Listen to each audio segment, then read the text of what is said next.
Episode 7, where the rat dances near fire, it has forgotten the smell of smoke. Yua stood there at the gate, her palm resting on the cold metal, watching Imma's cab vanish like a dream behind morning fog. Her eyes followed the trail of dust as if it held answers to questions she couldn't ask. In her chest sat a tangled knot: jealousy, shame, hunger, confusion, and something like grief. Grief for a life that was never hers. Grief for a friend she could not truly hate. Grief for the mirror that Imma held up to her, not with words, but by simply existing. She turned back slowly into the compound, but her stomach grumbled, reality calling. So she threw on her slippers and tied a scarf around her hair. Across the road, just by the entrance gate of Lagos Country Home Estate, sat Aya's provision shop, a small stall with faded paint, where biscuits, Maggi cubes, and sachet tomatoes danced in the sun. Aya sat on her usual chair, heavy, round, and lively, wearing a boo-boo gown with a scarf tucked halfway into her sweaty chest. She was a woman with eyes like eagle, mouth like bell, and heart like market fire, warm but unfiltered. As Yua approached, Aya looked up with a smile. "Yua, my daughter. Wetting you go by today? Just indomie, milk and bread small," Yua muttered. As Aya began packing her items into a nylon bag, she chuckled softly. "That your new neighbor N. Imma. I like that girl. Oh. She fine, and she too calm. You dey see as she just walk a pass now like person we no sabai trouble." Yua's neck stiffened. "Which Imma?" she asked. "The one we just pass na. Your neighbor upstairs," Aya replied casually. Yua hissed. "What is so special about her, Seth?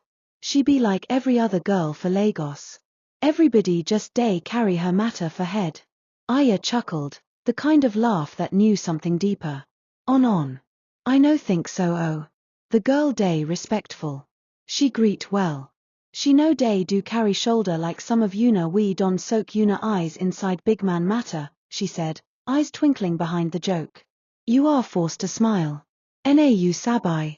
She paid and walked off stiffly, her nylon swinging, heart burning.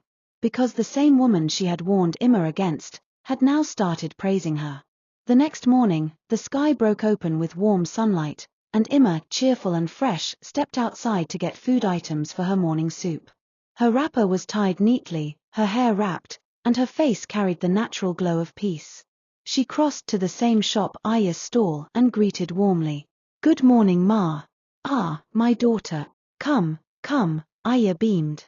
"Wetting you wan by?" "Just fresh pepper, seasoning, and one big sachet of oil." As Aya began gathering the items, she leaned closer. "You sabai say you be good girl? Make you day careful for this estate. No be everybody we smile be friend. Oh." Imma blinked. "Ma."